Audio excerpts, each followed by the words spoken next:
Listen closely, my friends. There are people in this world who walk through chaos, and somehow nothing touches them. They get disrespected, but they don't react. They face pressure, but they don't break. They lose things, but they don't lose themselves. And when you look at them closely, you realize something strange. It's not that life is easier for them, it's that they've trained their mind in a way most people never will. Right now, you think your biggest problem is stress, people, overthinking, emotions. But what if I told you your real problem is that your mind is untrained? And because of that, anyone, anything, any situation can control you. Think about it. One message can ruin your mood. One insult can destroy your confidence. One bad day can break your momentum. That means you are not in control. And in a world like this, where people are easily triggered, easily distracted, easily manipulated, the person who controls their mind controls everything. So in this video, I'm going to show you 10 powerful lessons that will make you mentally strong, calm under pressure, and emotionally untouchable. Not surface-level advice, but deep, practical, philosophical principles inspired by thinkers like Marcus Aurelius, Epictetus, and others. But understand this, these lessons are not easy. They will challenge you, they will expose you, they will force you to confront parts of yourself you've been avoiding, and most people will quit halfway. But if you stay till the end, you won't just feel motivated, you will start thinking differently. Let's begin. Lesson 1. Master the space between stimulus and response. There is a moment so small, so invisible, that most people never even notice it. It is the moment between what happens and how you react. Someone insults you, there is a moment. Something goes wrong, there is a moment. You feel anger, fear, frustration, there is a moment. And in that moment, your entire life is decided. But here is the problem. Most people never use that moment. They skip it. They react instantly. Someone disrespects them, they fire back. Something doesn't go their way, they panic. They feel anger, they explode. And just like that, they lose control. Epictetus once said, "It's not what happens to you, but how you react to it that matters." But most people misunderstand this. They think it means stay calm, but it means something deeper. It means your power exists in the pause. That tiny gap between stimulus and response is where your freedom lives. Imagine a mountain. Storms hit it, winds crash against it. Rain tries to erode it, but the mountain doesn't react. It doesn't move. It doesn't panic. It doesn't fight back because it doesn't need to. It's grounded. Now compare that to a dry leaf. The wind blows and the leaf flies. No control, no direction, no stability. Most people live like that leaf. Strong people become the mountain. Look at your own life. How many times have you said something you regret, reacted emotionally, overreacted to small situations, let someone else control your mood? That's not weakness, that's lack of awareness. Because if you were aware of that moment, you would choose differently. Next time something triggers you, don't respond immediately. Instead, pause just for 3 to 5 seconds. Feel the emotion, but don't act on it. Observe it like an outsider and ask yourself, do I want to react or do I want to respond? That one question changes everything. Marcus Aurelius wrote, "You have power over your mind, not outside events. Not some power, not partial control, complete power, but only if you use it. Because if you don't control your reaction, the world will." Think of the ocean. On the surface, waves are chaotic, loud, violent, but deep below it's silent, still, untouchable. Your mind has levels, Most people live on the surface, which is why every small thing disturbs them. But when you train yourself to pause, you drop deeper and suddenly nothing shakes you the same way. The moment you stop reacting instantly, you stop being controlled. You stop being predictable. You stop being manipulated. You stop being weak in emotional situations. And slowly you become someone people can't read easily, someone who doesn't break under pressure, someone who chooses instead of reacts. That is power. Lesson 2. Detach your ego from what happens. Let me tell you something most people never realize. You are not hurt by what happens. You are hurt by what you think it means. Read that again, because this one idea alone can free you from 80% of your emotional pain. Something happens. Someone ignores you. You fail at something. Someone disrespects you. And instantly your mind creates a story. They don't respect me. I'm not good enough. I always fail. Something is wrong with me. But here's the truth. The event was neutral. The pain came from your interpretation. Epictetus said men are disturbed not by things, but by the views they take of them. This is where most people lose control. They don't separate reality from their ego. They take everything personally, and everything becomes about them.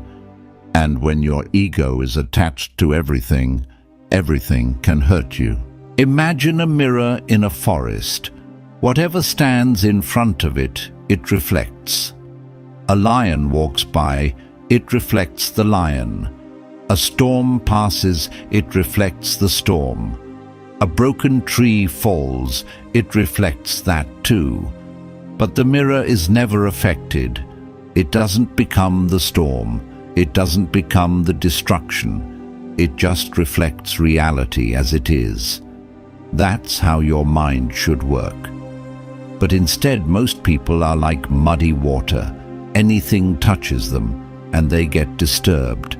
Their clarity disappears. Let's say someone doesn't reply to your message. Reality is they didn't reply. That's it. But your mind says they're ignoring me. They don't value me. I did something wrong. Now your mood changes. Your energy drops. You start overthinking. All because of a story you created, not reality.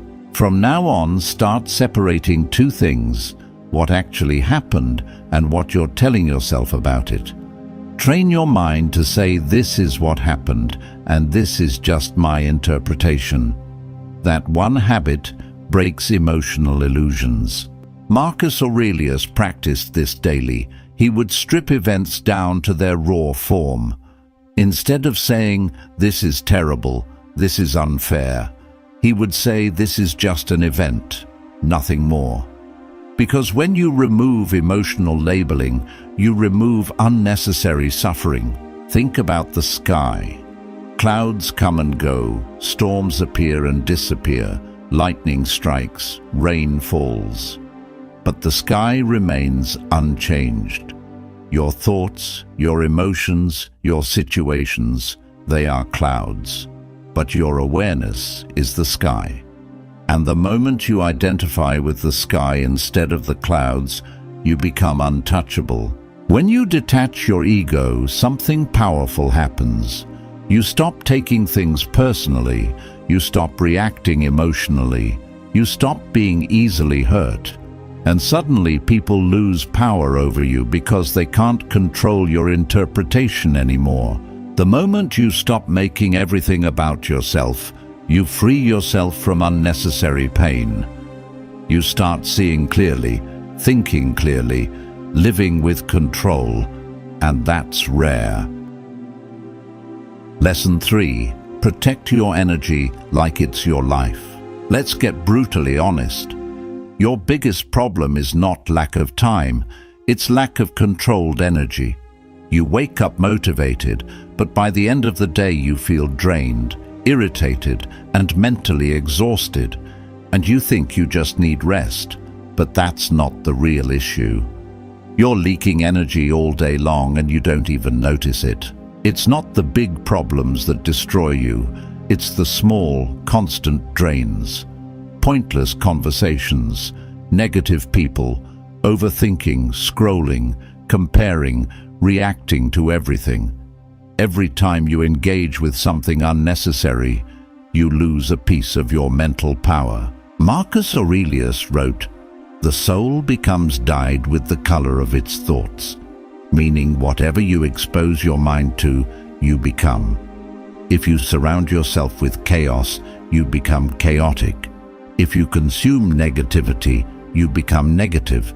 And if you don't control your environment will control you.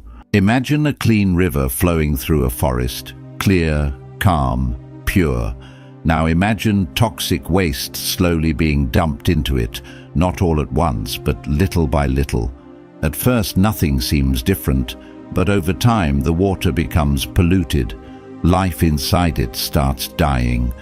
The flow becomes heavy and dirty. That's your mind. Every negative interaction and every useless distraction is pollution. And if you don't protect it, you slowly lose clarity. You talk to someone who constantly complains, and after 10 minutes you feel heavy. You scroll social media for 30 minutes, and now your focus is gone. You argue with someone over something small, and now your whole day feels off. These are not random effects. This is energy loss. Start asking yourself one question: is this worth my energy? Before replying, before engaging, before reacting, pause and evaluate.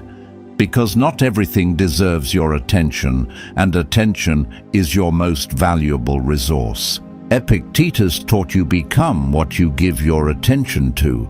So if you give your attention to nonsense, you slowly become part of it. But if you guard your attention, you build mental strength. Think of a tree in a harsh environment. If its roots are exposed to poison, it weakens. But if the roots are protected, even storms can't destroy it. Your attention is your root. Where you place it determines your strength. You can't be mentally strong if you're constantly surrounded by weakness. You can't stay calm if you keep feeding your mind chaos. You can't grow if your energy is being drained every day. Limit unnecessary conversations. Distance yourself from negative people. Reduce mindless scrolling. Stop reacting to everything. Spend time in silence. These are not small habits. These are energy shields. The moment you start protecting your energy, you stop feeling drained and start feeling powerful, because now your mind is no longer open to everything, it's controlled. And control is where strength begins. Lesson 4. Kill your expectations before they kill your peace. Let me ask you something. Why do you get frustrated? Why do you feel disappointed, angry, or irritated? It's not because life is hard. It's because life didn't go the way you expected. Read that again. The hidden cause of suffering is expectation. You expect people to respect you. You expect things to go your way.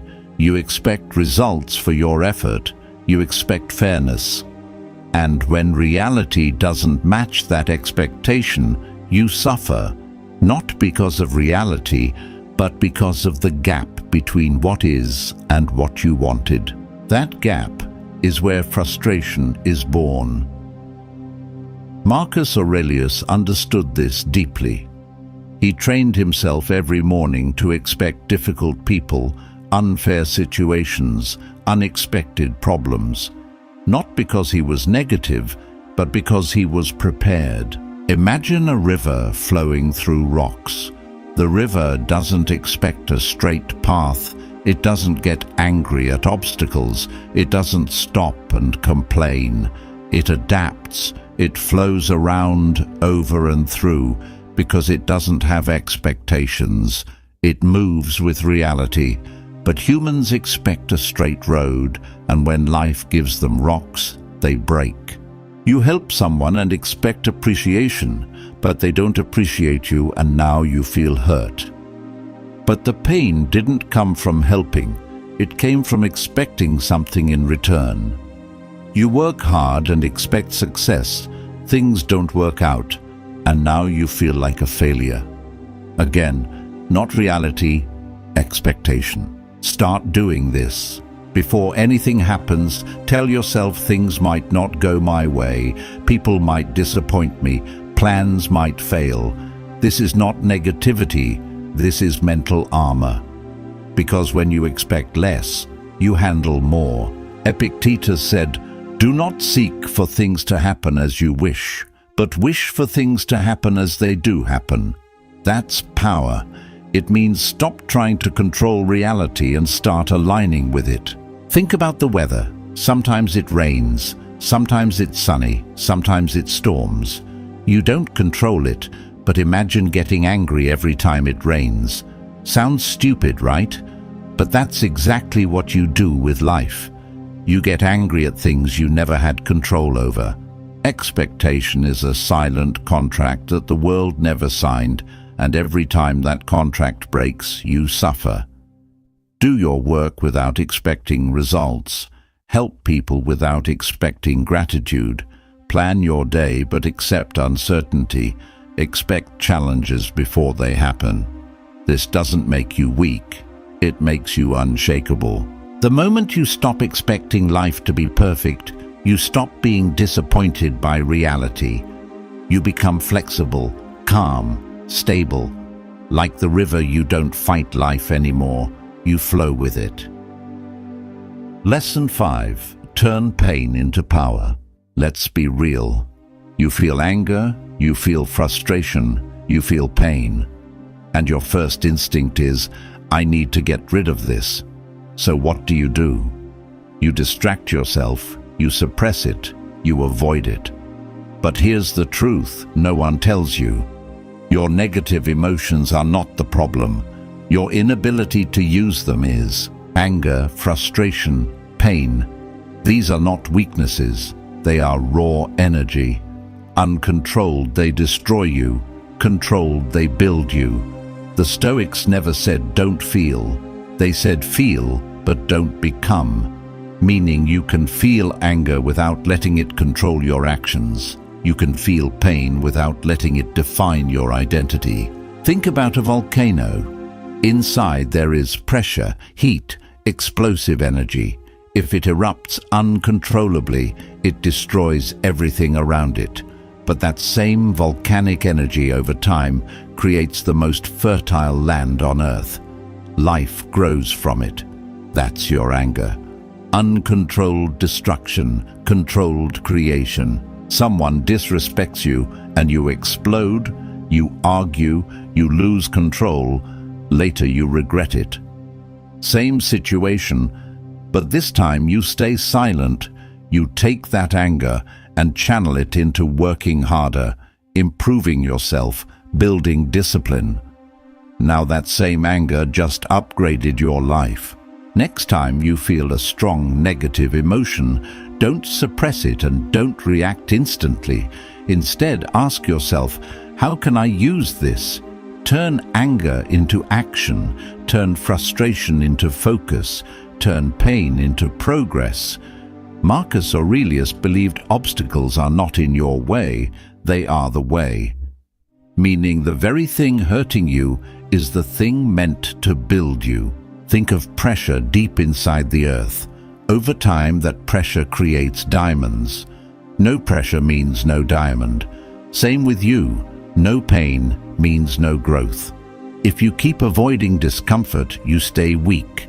If you learn to use it, you become dangerous. When angry, train harder, work harder. When frustrated, focus deeper. When hurt, build something meaningful. When rejected, improve yourself. Don't waste emotional energy, redirect it. The moment you stop running from pain and start using it, you become unstoppable. Because now nothing can break you, everything becomes fuel. Lesson 6. Destroy overthinking by returning to the present. Let me ask you something. How much time do you spend thinking about things that haven't even happened yet? Be honest. You imagine worst-case scenarios, you replay conversations in your head, you stress about the future. And slowly you start feeling anxious without anything actually happening. Overthinking is not thinking, it's uncontrolled imagination. You are creating problems that don't even exist. You are fighting battles that are not real. And your mind reacts as if they are real. That's the trap. What this does to you is simple but dangerous. Your body feels stress, your energy drops, your focus disappears, your peace is gone. All because of something that only exists in your mind. The Stoics understood this deeply. They knew anxiety comes from living in a future that doesn't exist.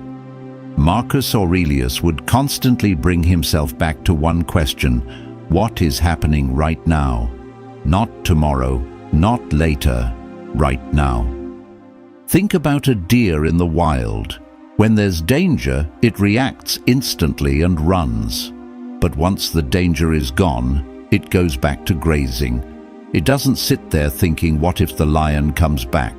What if I die tomorrow? It returns to the present. That's why it stays calm. Humans do the opposite. We sit safely and still create fear. You have an important conversation tomorrow. Instead of preparing calmly, you start imagining, what if I mess up? What if they judge me? What if it goes wrong? Now your anxiety rises, your confidence drops, and by the time the moment comes, you are already mentally exhausted.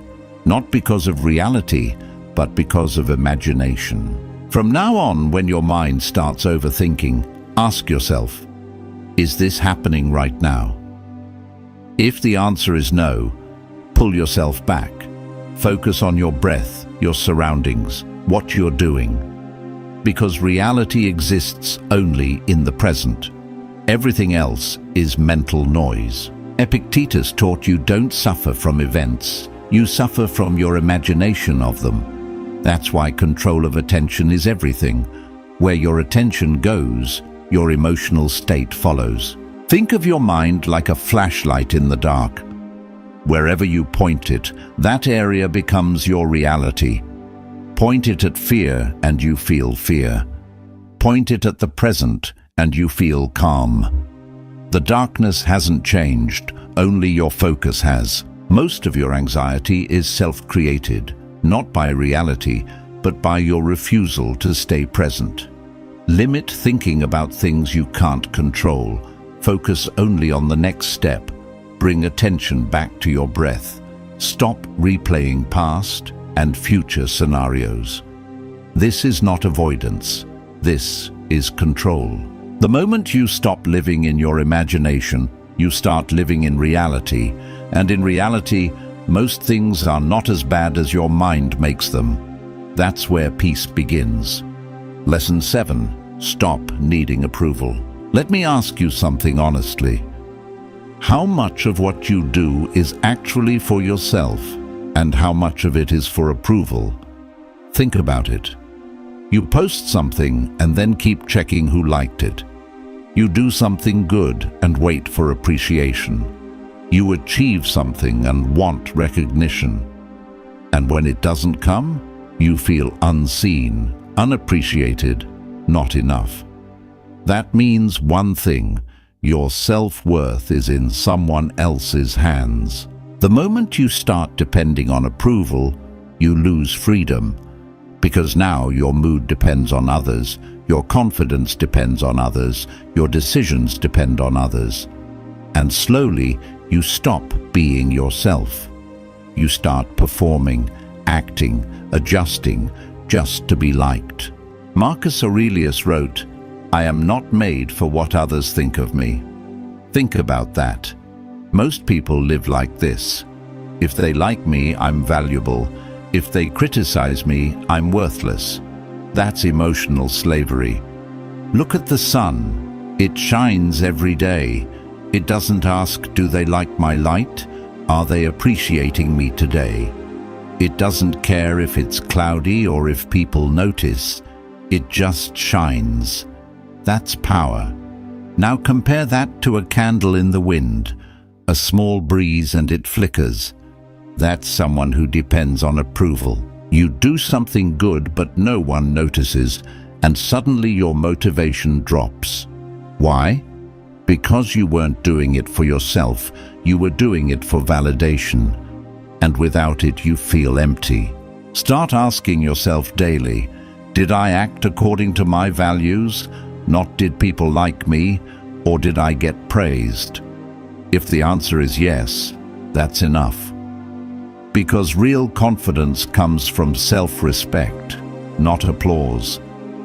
Epictetus taught, if you want to improve, be willing to be seen as foolish, meaning stop trying to look perfect, stop trying to impress everyone, because growth requires discomfort, and approval seeking kills growth. Think of a tree growing in the forest. It doesn't compare itself, it doesn't ask for validation, it doesn't stop growing because no one is watching. It grows because that's its nature. That's how you should live. If praise can make you feel powerful, criticism can destroy you, because both come from external control. So do things even when no one is watching. Stop checking for validation constantly. Accept that not everyone will like you. Focus on your standards, not others' opinions. Build a system where your opinion about yourself matters more than anyone else's. Because the moment you stop needing approval, you become free. Free from opinions, free from pressure, free from emotional dependence. And when you're free, you become dangerous in a world full of approval seekers. Lesson 8. Learn to sit with yourself. Let's be honest. When was the last time you sat alone with no phone, no music, no distraction, just you and your thoughts? Most people can't do it. The moment silence appears, they reach for something. A screen, a video, a conversation. Why? Because deep down they are uncomfortable with themselves. Silence is not the problem. What comes in silence is the problem. Your thoughts, your insecurities, your fears, your unresolved emotions, and instead of facing them, you escape. But here's the truth. What you avoid controls you. The Stoics didn't run from their mind, they trained it. They spent time in stillness, reflecting, observing, understanding. Because they knew if you can't sit with yourself, you can't control yourself. Imagine a lake. When the surface is disturbed, you can't see anything clearly. Everything is blurry and unstable. But when the water becomes still, it reflects everything perfectly, clear and undistorted. That's your mind. When you're constantly distracted, your thoughts are unclear and emotions unstable.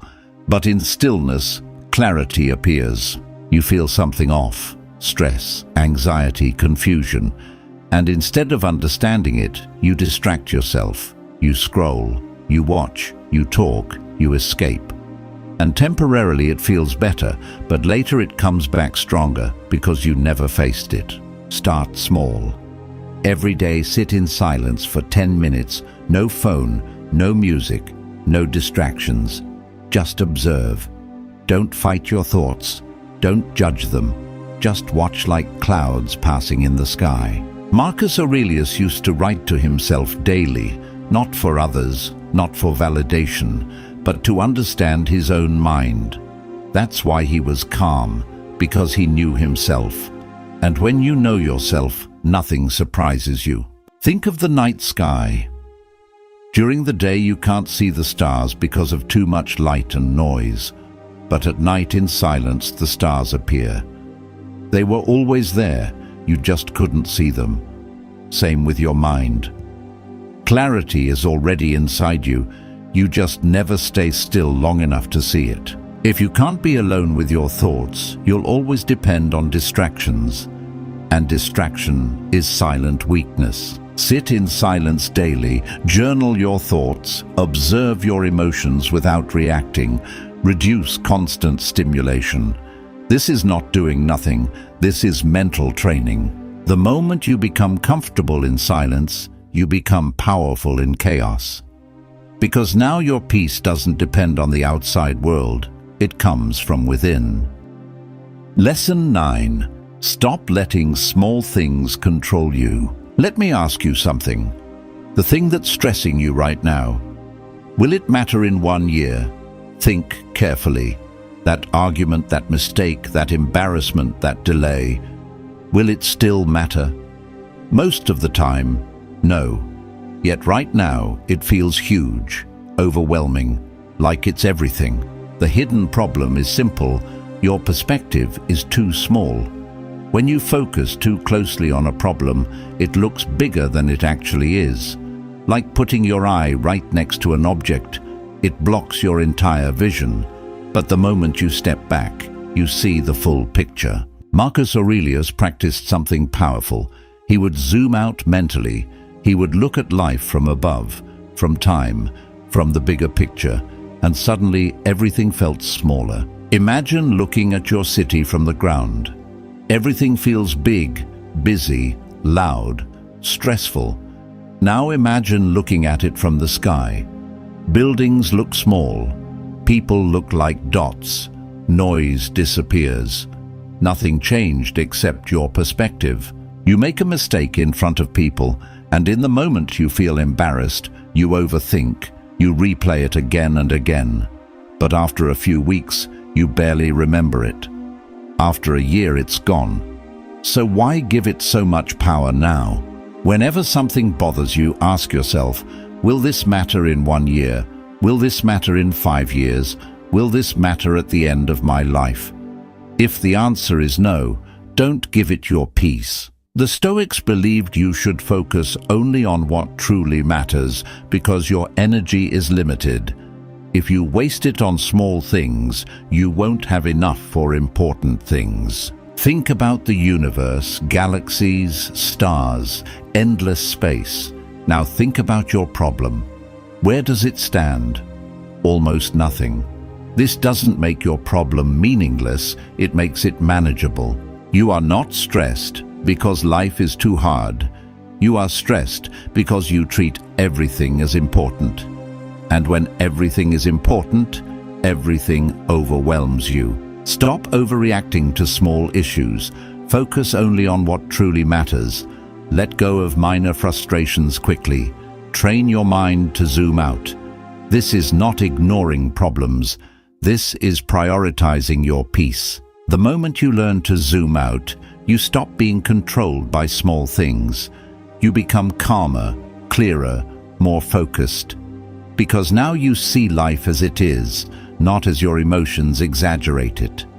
Lesson 10. Become the observer, not the reactor. After everything you've learned, there is one final shift that changes everything. It's this. You are not your thoughts. You are not your emotions. You are the one who observes them. Right now, thoughts come into your mind. Emotions rise inside you. Anger, fear, doubt, excitement. And most people identify with them. They say, I am angry, I am anxious, I am sad. But that's not true. You are not anger, you are not anxiety, you are not sadness. You are the one noticing them. Because the moment you identify with emotions, you lose control. But the moment you observe them, you create distance. And in that distance, you gain power. Imagine sitting on the side of a road watching cars pass by. Each car is a thought. Each car is an emotion. Some are fast, some are loud, some are disturbing. But you don't jump in every car, you just watch. That's what your mind should do. But most people jump into every thought and every emotion and get carried away. You feel anger, and instead of observing it, you become it. You react, you speak, you regret.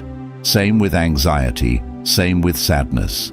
But imagine this. You feel anger and you say anger is present, not I am angry. Now there's space, now there's control. From now on, start labeling your emotions like this. Fear is here, anger is rising, stress is present. This creates separation, and separation creates awareness. This idea exists across philosophies like Stoicism, Buddhism, and modern psychology.